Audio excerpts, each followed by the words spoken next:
Praznovanje jeseni je vedno takrat, ko nabiramo plodove, naj si bo plodove narave ali pa plodove svojega celoletnega dela, in mi na nek način praznujemo to jesen že 9. leto zapored. Praznovanje so začeli s slovesnim odprtjem več razstav, med katerimi je še posebej izstopala gobarska, saj so na ogled postavili več kot 280 vrst gob.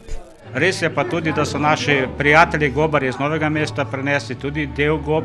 V sklop prireditve pa je sodilo tudi martinovanje in podelitev priznanj za mlada vina, ki so jih vinogradniki prinesli na letošnje prvo ocenjevanje v Beli krajini.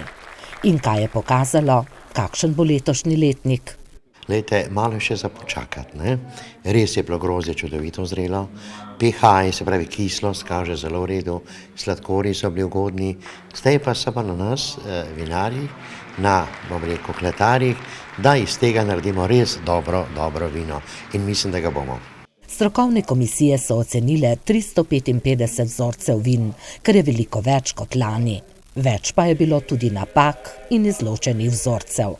To, kar smo izločili tu ali kjerkoli v Sloveniji pri mladih vinih, to je vse dobro namerno, za namenom, da se vina popravijo in bo vse še zelo v redu.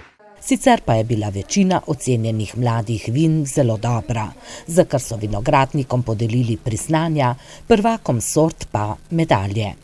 Najvišjih šampionskih odličij so se razveselili družina Bukovec za Belokranjca PTP, družina Stariha za metliško črnino PTP in vinska klet Malnarič Nampel, ki je za njihov rumeni muškat pozna trgatev prejela naziv šampion ocenjevanja.